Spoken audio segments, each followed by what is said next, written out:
Well, good afternoon, everyone. Thanks for joining us. We're a little bit longer than normal today, which we like because we're talking about a really cool topic, the topic of employee ownership. And I think, uh, as you know, as you've joined these webinars, there's a Q&A box at the top of your screen. You can submit your questions at any time throughout today's presentation, and we'll get to as many as we can at the end. If you haven't already, please make sure you sign up for our emails on our michigan.gov/workplace mental health page. This site also includes the recordings of all of our past webinars, other materials, resources, and links. So make sure you check that out as well. As you know, our goal is to provide working people and employers with information about issues impacting our workplaces, the impacts to our mental health, and options for addressing those issues. So looking at the work that we're doing, we really identified three pillar areas that we focus in on. So one of those is in the workplace. These would be things that are affecting people's health, well-being, and mental health that are happening in work or because of work. Things that are affecting the workplace, you can think of these as things that people bring with them to the workplace. So we know that people that have had socioeconomic disadvantages, adverse childhood experiences, or experiencing trauma in their lives outside of work, all of that's coming to work. So we need to think about how we make our workplaces stronger in that way. And then last and definitely not least are individual behavioral health supports. It's very important that we have the tools and resources for individuals to get the help that they need. And we try to make sure we hit on one of these topic areas with every webinar that we do. And today I would say that we are talking about all three in some form. And I'm excited to share today, this is a concept we've been working on at Leo for quite some time, this concept of employee ownership. And the reason is quite simple. The data around employee-owned companies is fantastic for our economy, for working people, for communities, and more. And you'll hear some today, but employee-owned businesses have higher retention, faster recruitment, higher employee earnings or wealth generation, longer lifespans of the companies. They provide more training, and the list just goes on and on and on. And this ties in with our workplace mental health focus because it improves and enhances the overall mental health in the workplace, because it increases things like employee engagement. I know if you've been riding along with us in this journey, you'll hear us say, you really can't do or fix these things without strong employee engagement. It creates those higher earnings, a little more financial stability. Employees feel like they have more control or influence in their workplace. And you name it, it's just a great thing. And we have some interesting things happening here in Michigan that are part of our other focus on employee ownership.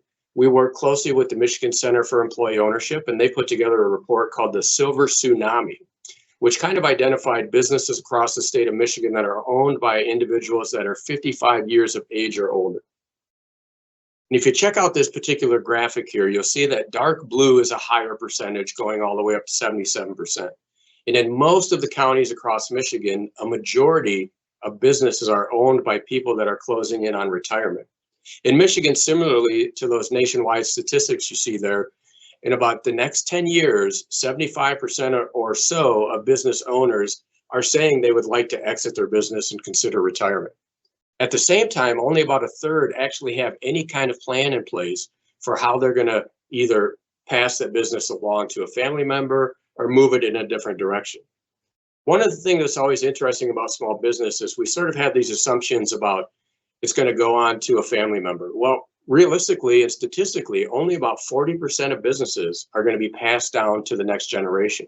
And that number gets smaller and smaller the more generations go along with that particular business. So I know we see and hear in the news a lot of long-time family-owned businesses. Those are the exception that proves the rule. The likelihood of a business surviving to the second generation is very, very small. Employee ownership is one of the tools that can help deal with that. And only about 30% of businesses actually end up selling. So you have 75% that have are thinking about retiring, only a third that have created a plan, only 40% of those would be passed on to a family member, only 30% of those would actually be sold, and a lot of the remaining just simply close down. So one of the things that we always deal with or think about in Leo is how does this align with our goals? And it aligns with our strategic goals in Leo in a few ways, but some of those are closing equity gaps. You can build stronger community wealth, protecting and enhancing the safety and health and well-being of workers. As I mentioned, this improves overall mental health and well-being in the workplace, but also there is statistically more training, more safety, more things going into employee-owned companies, and it creates better jobs in small businesses across our communities and keeps us there. Many of us in Michigan grew up, and many of us watching today grew up in a time where every town had their factory, and today we don't have a lot of those. So when we think about small businesses transitioning and potentially going out of business, finding a way to keep those businesses in our communities is just critical, and this is one of the things that we can do. And in Michigan, we already have a law that says our department is focused in on these efforts, and it goes all the way back to the 1980s. And we have some great leverage points to focus in on in Michigan. First and foremost, we already have a good foundation. The west side of Michigan in particular was ranked number 12 in the nation for the number of employee-owned companies, primarily in the form of employee stock ownership plans, but that's a great starting point for us in Michigan. There's also some federal law funding opportunities through both the Work Act and some Treasury small business impact grants that are happening out there to support looking at or these transitions to employee-owned companies. And when we talk about employee ownership, there's a wide spectrum of how this looks. So I mentioned employee stock ownership plans. That's sort of one end of the spectrum. Worker cooperatives are the other end of the spectrum, and there's a whole myriad in between. And I think that we often think of employee-owned companies as being small, and the reality is it's companies of all sizes, big and small. And one of the largest employee-owned companies has a few 100,000 employees. Some of the smaller ones have just a few, but in between there's a few hundred to a few thousand or more that are in employee-owned companies. So this is a great opportunity for us in the state of Michigan, and to join us today to talk about this is our new friend and our great friend, Jen Briggs, who comes from us from the Colorado Employee Ownership Commission. She has a myriad of executive experience and is serving on a multitude of boards. She is also founding partner of GRIT Business Coaching. She's an executive fellow at Rutgers University Institute for the Study of Employee Ownership and Profit Sharing, and is a current commissioner, but has served as the chair of the Colorado Commission in the Office of Employee Ownership. She is way more qualified than me to be talking about this issue, which I really, really appreciate. And she's going to join us today and kind of talk about what she's seen in employee ownership and what she's been doing in employee ownership. So I'll turn it over to you, Jen. Thank you so much, Sean, and it's a pleasure to be here. I am going to admit that I have a bit of a cold. So if I have to pause and mute, I'm actually trying to spare your eardrums from an inadvertent cough. So we'll get through this. And I'm just really excited to be here with you and to see at the state level all of the work so many people are doing. There's the Employee Ownership Expansion Network that is now joined with the National Center of Employee Ownership. And we just see so much activity happening at the state level that it really is inspiring. So first, I'm going to share a little bit about what we've done at the state of Colorado with you all. And then I'm going to share a 4-step perspective, or what I call a blueprint for an employee owner, that will show you how these things integrate. Because like Sean said, there's a whole bunch of things that usually get put on the HR function of a company. But when I see companies doing this best is that they're integrating it in a full person mindset across a whole company, that we don't really compartmentalize ourselves as humans the way, traditional kind of corporate structures want us to do. And so employee ownership, whether it's an ESOP or co-op, is another tool to help us do this much better for our businesses. So I will go into this here. Hopefully you all can see my screen. Fantastic.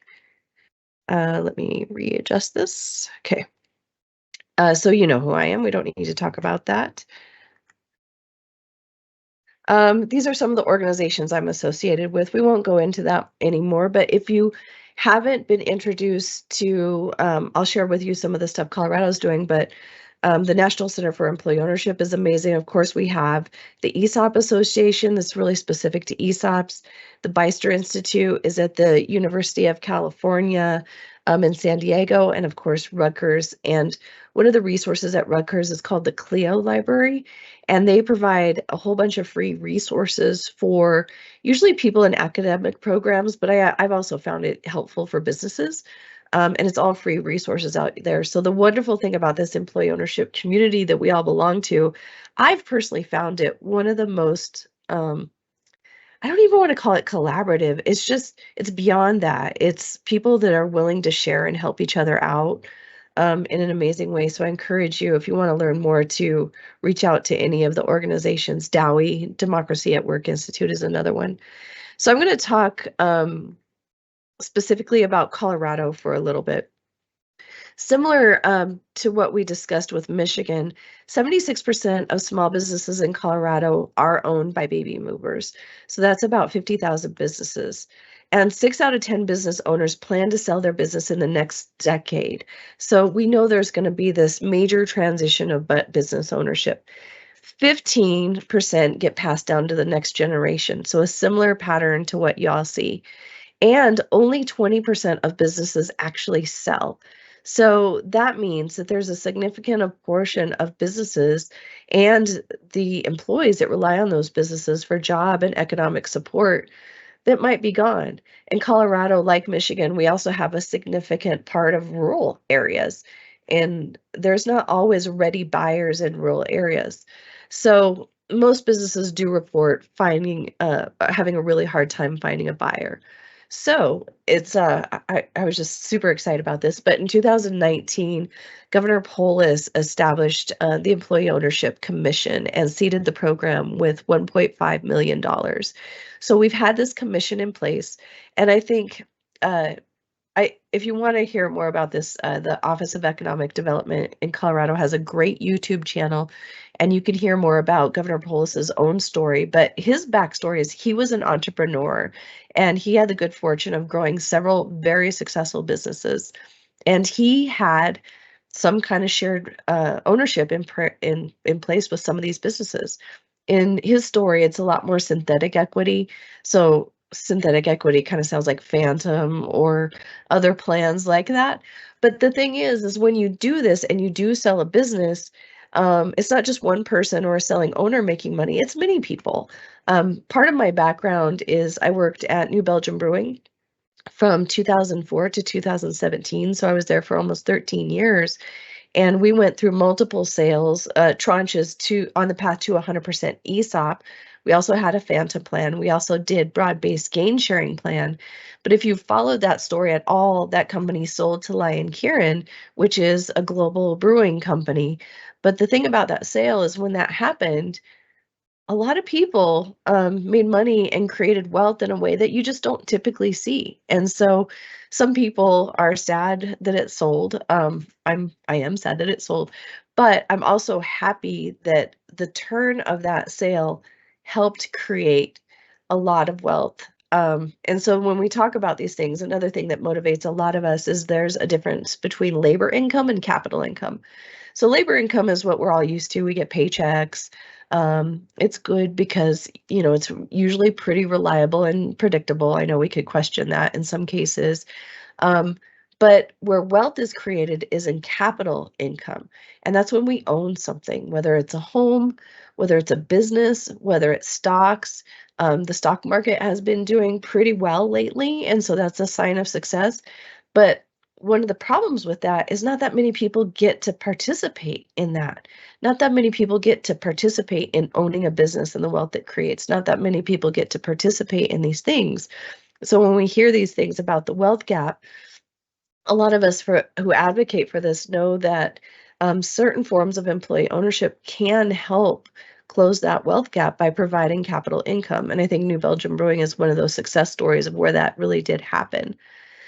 So with the state of Colorado, as you see here on my slide, we have 3 things that we really focus on, is establishing a robust and wide-reaching network of technical support for businesses, because employee ownership can be complicated. I would argue that it's equally as complicated as selling to private equity, if not less complicated.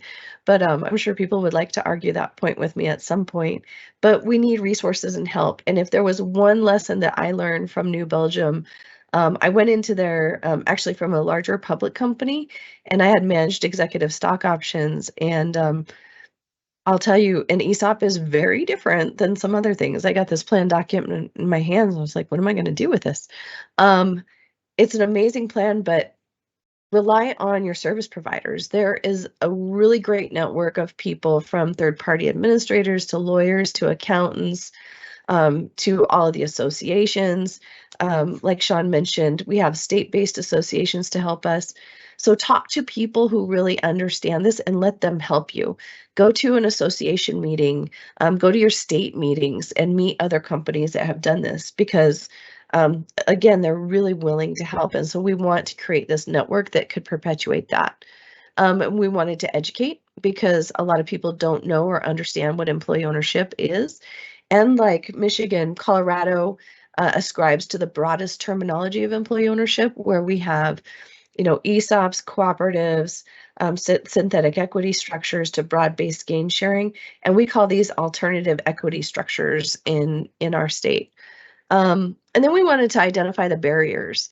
So there's things that get in the way for companies to become employee owned. We wanted to figure out those barriers and figure out ways to smash them, or help companies overcome them within what we could do at a state level. So ESOPs are one of the more common forms of employee ownership, or at least it's the more researchable, because when you're an ESOP, you actually have to file a tax document. An ESOP is a qualified retirement plan. And so they are very trackable and they have good data on them. So you'll see that some of this stuff does lean towards ESOP, but I firmly believe there's always a path towards becoming employee owned, even if there's a different structure that you want to consider. So to give you some examples of what we did in Colorado, we had, I'll put some links here in the chat, but we had House Bill 21-1311 that developed an incentive to small businesses to establish an employee ownership plan, employee ownership trust, or cooperative.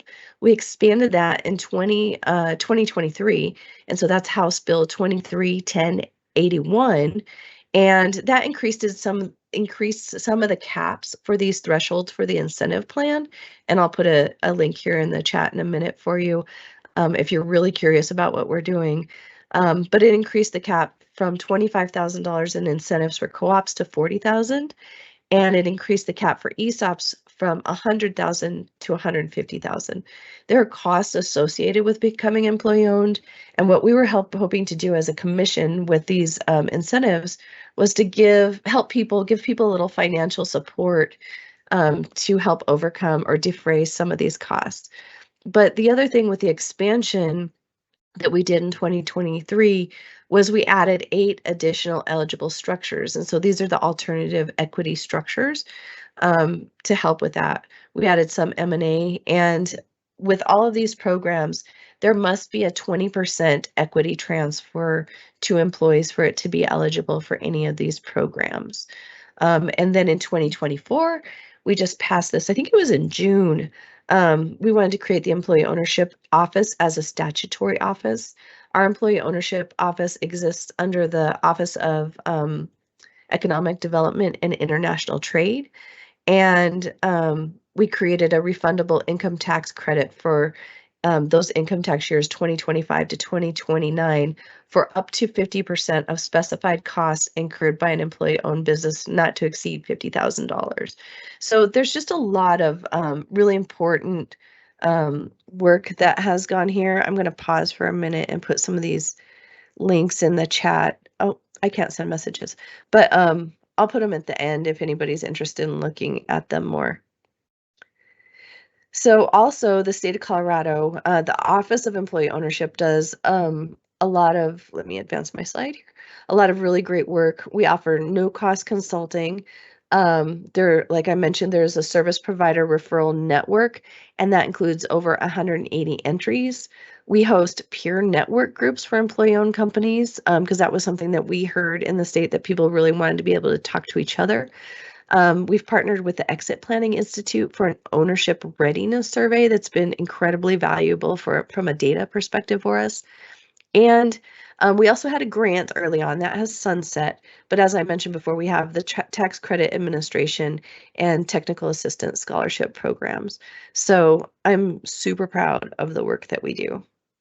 there's all the stuff on the state. So I'm going to switch topics on you a little bit here, or a lot, and get back to what Sean was introducing of why this matters from really more of a whole person perspective. So I'm going to show you what I call it's a roadmap or a blueprint for an employee ownership. I'm going to look at this from 4 levels, and honestly, for those of you who work in human resources or management, these probably won't be that uncommon for you, because like I said, all good businesses can do the same thing. What I think employee ownership does is it adds um, if you went to business school, you've heard of this theory called agency theory. And so, a principal, which is the company, tells an agent to do something, and it's kind of like a typical command and control type structure.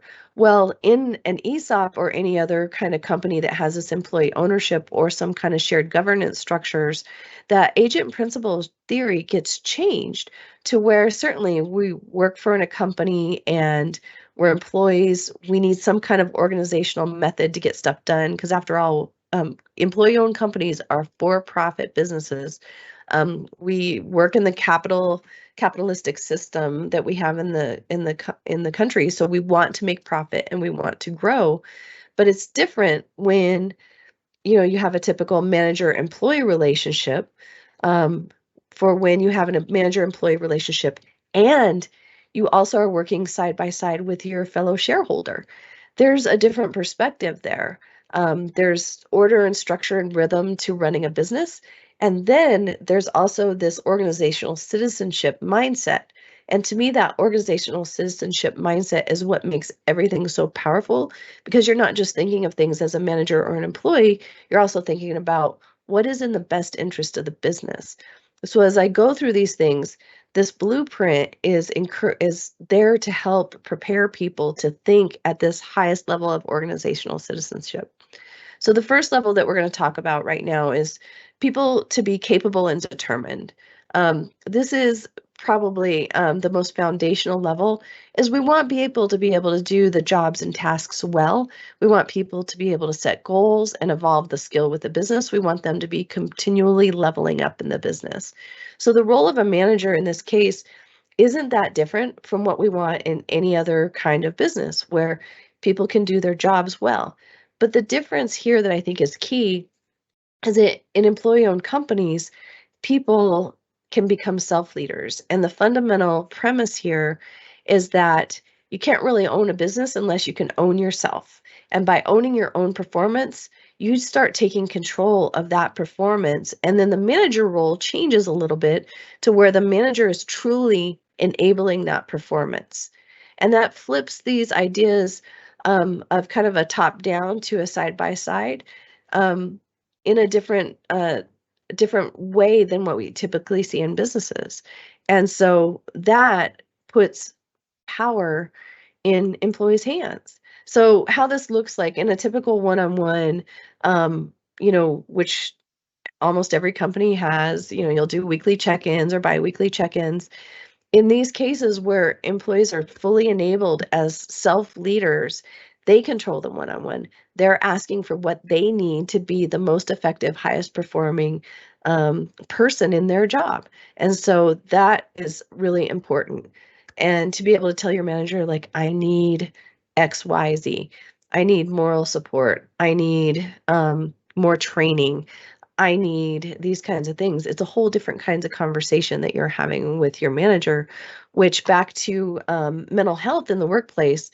One of the things is to take away learned helplessness, where people feel like they can't have a sense of control or autonomy in their job, to actually teaching self-leadership. And it's a pretty big deal. And when this happens, you see not only individual performance, but actually corporate performance improve.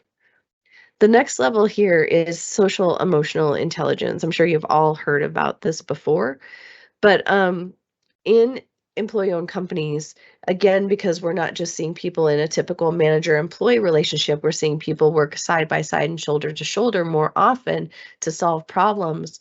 we really need people to be able to interact with each other productively. So people really need to understand values to action. Most companies have some, core values and beliefs, but putting those values into behavioral context is really important. The other thing here is this isn't false harmony. So sometimes we get to talk about, friendly workplaces, or, sometimes people will call them families. Anytime somebody calls a company a family, it's a little bit of a yellow flag for me, because we are professionals working with each other. So we just have different roles. We have different types of knowledge. And so we actually want to foster creative tension in the workplace, because through tension we grow. But tension, creative tension, and unproductive conflict or toxic conflict are very different from each other. And so you have to teach how to foster creative tension. It's a managerial skill. And in employee-owned companies, it's not just a managerial skill. It goes back to me being able to be a self-leader. And how can I participate in this kind of things? And how do I ask for what I need in these environments? So conflict management is there, and of course, breaking bias.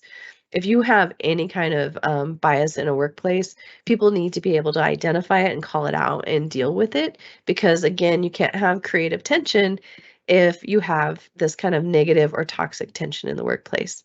So that's number 2. I realize I'm going through pretty fast on these, but we can get to questions. Um, the third one is to be financially aware. This is where I really see things coming into action. So we've learned self-leadership, we've learned how to be great team members. But when we talk about becoming financially aware, we're finally able to put our behaviors into numbers. So participative management, at New Belgium, by the way, we called it high involvement culture, mostly because I can't say participative management very well. If you're watching this, just try to say participative. See, there I go. Participative management 5 times. I bet you can't do it. But when you practice that kind of management, it's actually teaching people how to problem solve. So again, it's not learned helplessness in a company. It's teaching people what are the highest priorities in the company. How do these turn into dollars? And more importantly, how do they turn into value? And how do we solve problems? There are times that when you're looking at things as an employee, you're wondering, why isn't the company investing in me? Why isn't the company investing in my department? When really the company may have need to move their investments to another area of the business because the business needed that more. No company has unlimited resources. They just don't. And I work with some companies that don't have many resources at all. And you have to focus and prioritize. And when you can de-silo the company and teach people what value creation is and how you actually make money, and by this I don't mean revenue, I mean actual profit that improves the cash flow of the company. People need to understand that. So I'll give you a real example from New Belgium just to put this into perspective.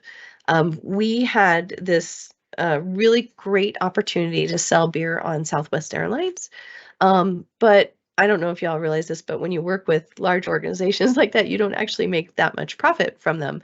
But it was a huge marketing opportunity for us because if you've flown on an airplane, your list of available beverages is pretty short. But to do that, it actually meant that um, we were gonna we were gonna decrease the efficiency in our packaging department. So their efficiency scores were gonna go down because we were gonna do this big initiative for that. So if you look at it from a siloed perspective, it doesn't make sense.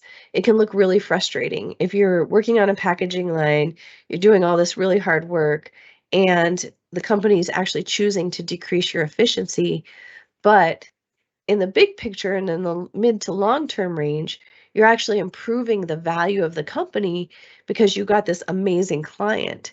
And so those things, once people can solve those problems together and have that realization is, I might need to be, my job might be de-emphasized right now, but as a shareholder and a stakeholder in the company, I can see why we're doing this. And that really changes the conversation with people in a really powerful way. And it allows them to ask questions in ways like, how is this helping the business, versus how is this helping my function? And that's where you see all these things really culminate into active conversations about what they're doing. The other thing for financially aware, I get to work with a construction firm, and one of the things that they've been doing that I love is they've changed their badges, and they're really focusing on a safety first type thing. So as we all, well, some of us know, emotional and mental health in the construction industry is a high priority for people. So on their badges, they have employee ownership badges, and they say why they want to be safe. So some people will put their families, some people will put their dog. One fellow actually put his Harley on there, and so it has a picture of these things on these badges. And so when you meet someone for the first time, you get to see and really connect with them as human beings. So this I use as an example because it takes us through all these 1, 2, and 3 steps. Where one, I'm a self leader. I get to recognize like what is important to me, what's my own personal why. Two, it helps us have conversations with the trades that we're working with our coworkers to help create a human conversation about it. And three, safety is a financial safety and risk management, especially in these construction and trades, is a real expense for the company. And so you're taking this at all 3 levels and using employee ownership as a mechanism to help people understand why it's important to me. It's important to me as a human. It's important to me as a teammate because my team is their safety is also my concern. And it's important for me as a shareholder because these things really do affect the bottom line of the business. So I hope that kind of puts it into perspective. And then the fourth one here is just business minded. So I alluded to this one on number 3, but where this one is a little bit different than number 3. Number 3 is more if you think of your business plan in quarters or a year, but most of you probably look at that. You have a business plan for a year, you have X amount of revenue that you want to make, you have some EBITDA or profit calculation that you want to make, and we look at it in quarters or years. If you've worked for a public company, you understand what this is like. You're kind of stuck to that quarterly rhythm. And employee-owned companies, especially ESOPs, because you go through an annual valuation, it's usually an annual rhythm. But ESOPs in particular, and sometimes employee ownership trusts, they're also looking at a 3 to 5 to 7-year outlook. And because ESOPs are a retirement plan, it's not short-term stock growth. You're really looking at long-term horizons. So what you do this year and how that affects the 3 and 5-year outlook really changes. And also from a human perspective,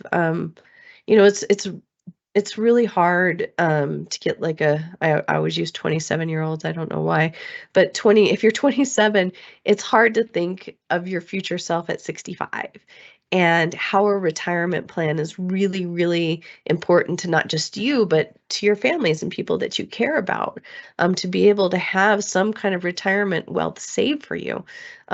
You all have probably seen the statistics, but retirement savings in the United States is really low, almost scary low in terms of how many people are participating in that. And ESOPs, a lot of times people have a 401k and an ESOP, so they have two. But helping people think about what is that value creation over the course of a life. And even if you only work in an ESOP for 5 or 10 years, which is absolutely incredible, you still have a nugget that you've helped create value over the course of 5 to 10 years. So it helps people think on different levels. What's important to me now? What's important to me in 6 months? What's important to me in a year? But also what's important to me in 5 years? And when we go back to emotional, physical health, those are all questions I think we all need to be asking ourselves. I know I do, of, what is my longevity? What is my wellness? How do I take care of myself now so that I am there for my children and grandchildren over the next 5 to 10 years? How do I make sure that I'm there for the people in my communities that I care about? I care about the employee ownership community. How can I make sure that I'm supporting this community as long as I can? So we can look at these on business horizons, but it's also important to look at it on a human horizon because they all matter.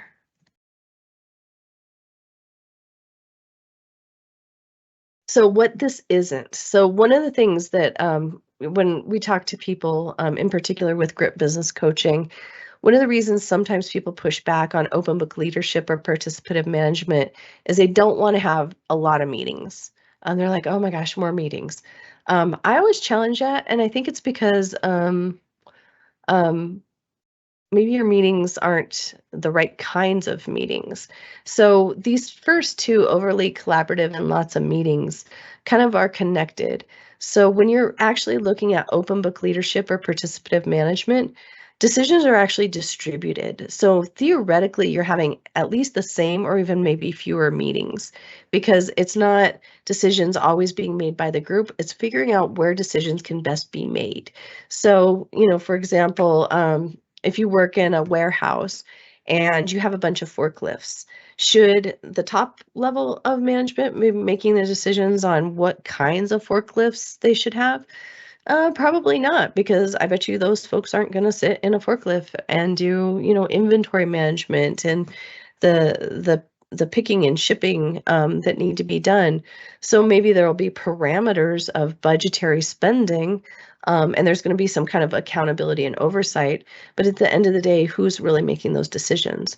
So when you have really an informed group of people who understand the financials of the business, who can have creative conflict, decisions get distributed. So there should be, it's not all being made by committee. And then people understand that investment is a tool.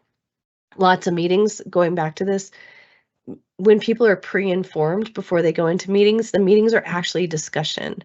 I don't know about you all, but I still go into meetings where people are just giving me information, and they're kind of tedious, if I'm being honest. I mean, it might be a little disruptive here, but when people go into meetings that are already pre-informed and they understand things and they're educated, the meetings are actually better because there's dialogue that's happening. You're like, why?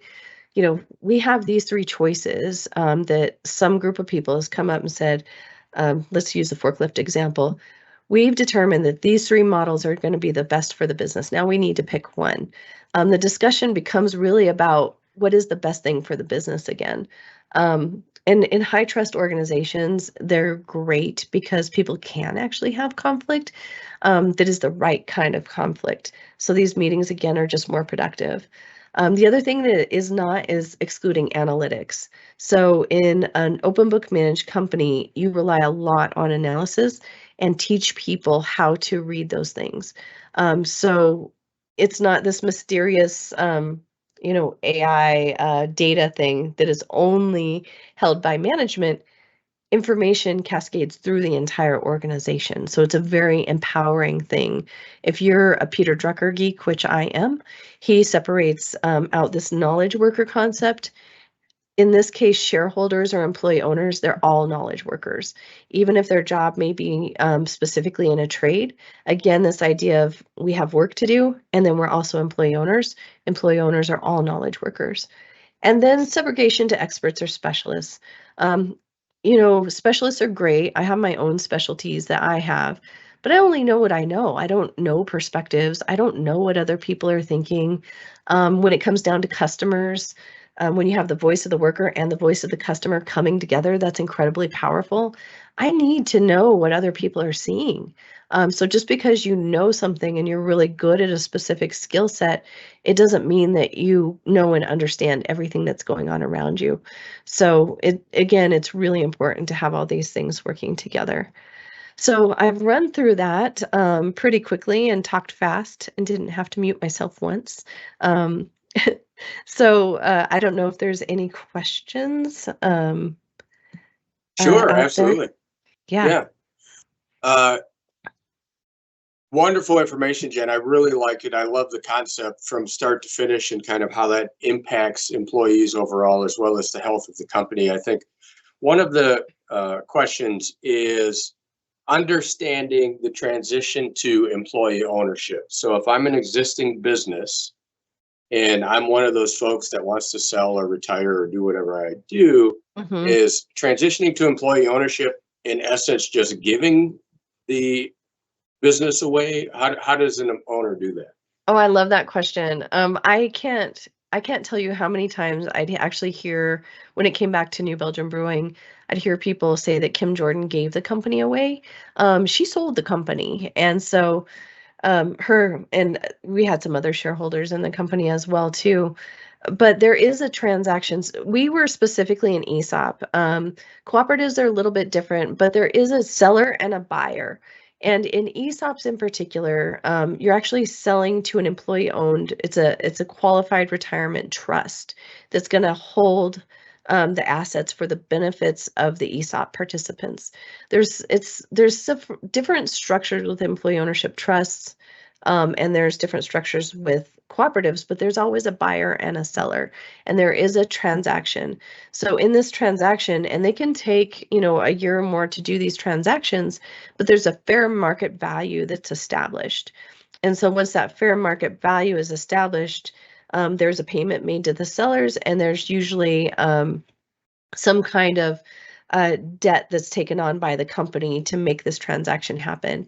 And for ESOPs, one of the reasons ESOPs are so popular, especially S Corp ESOPs, is at the owner level, they, as with any S Corp, they become tax-free entities, and the taxes are paid at the shareholder level, which means ESOP participants will pay those taxes as regular income when they retire. And it creates a system where the company is not paying federal taxes at that owner level. So that really helps fund these transactions from a debt perspective and a cash flow perspective, to have that option available. And this is at the federal government level. But you have that debt, and just like any other probably sale transaction, the company's paying down the debt with annual payments. And as that debt's paid down, more shares are released to the employees in the ESOP. So that happens, and that really happens at the at this buy sell level. And so part of transitioning to any kind of employee ownership, but especially ESOPs, one mistake I think companies always make is you go through these transactions. They are complex, but I don't want that to slow anybody down. Anytime you sell a business, it's complex. So when you go through these, a lot of times people will, what I call, get deal fatigue. That also happens, by the way, if you sell to private equity, there's deal fatigue. But then you're also, again, teaching people how to be employee owners. Just because you finish the deal and you've set up, in this case, like an ESOP, it's a retirement plan, people start teaching people about the retirement plan aspect of it. There's vesting, there's a lot of similar elements to 401ks. But you also need to go back to this blueprint of an employee owner, is teach people how to be employee owners, because becoming a stakeholder or shareholder in a company, if it's a synthetic equity, it's more of a stakeholder situation, but it's teaching them to think at these horizontal levels of self, team, and organizational citizenship. And a lot of companies, they don't do that initially after the sale. And so I see a lot of times owners who are so thrilled and excited to do these deals because it's an incredibly rewarding way to pass on your company. But then you also need to empower the next generation of workers to pick up where the owner is leaving off. Even if the owner's staying in the business, you're still wanting an empowered workforce to step forward and to have that pride and commitment that the selling owner had. And that's really where the fun work happens after that transaction. But with each one of these, there's a slightly different thing. I get excited when I see companies doing kind of cash gain sharing as a place to start. So broad-based bonus programs or some kind of synthetic equity programs that kind of help companies stage into a full cooperative or ESOP, because cooperatives and ESOPs are arguably the two most structured forms of employee ownership. When you see companies starting a roadmap to help build into this employee ownership thinking, because as you said, Sean, sometimes small companies aren't quite ready for an ESOP, but they can do other things that help develop an ownership mindset before you go into the bigger, more structured options of employee ownership. Yeah, awesome. And that's one of the reasons, Jen, I think it's so valuable for Michigan, because as you said, if you're a business owner, you're watching us today or watching this after, and you're thinking about selling, even, you know, it doesn't have to be that you're retiring. It's just that you're trying to transition out of the business or you want to do something different with the business. You're not giving the company away. You're selling No. it to a trust of some form that's going to buy the company, and then the benefit thereafter is for the shareholders, i.e. the employees of that particular company. So that is a transition model that it works, that's proven to work. And you know, when you say only 20% or so are going to be sold, more than likely, statistically, you're not going to find a buyer. So one of the ways that you need to be thinking about transition is this is the path to transition. So we're about at time. Jen, I'll give you a couple of minutes for kind of any closing thoughts, and then I'll sort of wrap it up if you have any. If you don't, that's fine too. Oh, no, I want to thank you all, because you know, a lot of us have been working on employee ownership for, you know, for me, it's just been 2 decades, but I look at like Dr. Blasey with Rutgers, and people have really dedicated their lives to this movement that we're trying to make. And the more that the states do at the state level, I think at the states you really connect with the people who live and work there. And so I think the work that you're doing, I think the work that we're doing in Colorado and so many other states is so important and so rewarding, is because it really is, it's a really great mechanism to help the economy and help the economy work for more people. And you know, all the work that we can all do to simplify this idea and help people understand it so that more people can choose. You know, a lot of exit planning, if someone goes to an exit planner, a lot of times this isn't even on the menu for them. Yeah.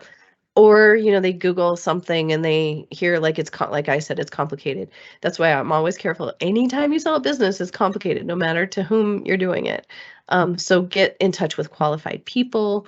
You know, talk to people who have done it successfully, because there is a whole host of people out there that want to help and support you as a selling owner. And you know, they're there, and we want to do more of this. And once you do it, we want to help you be successful.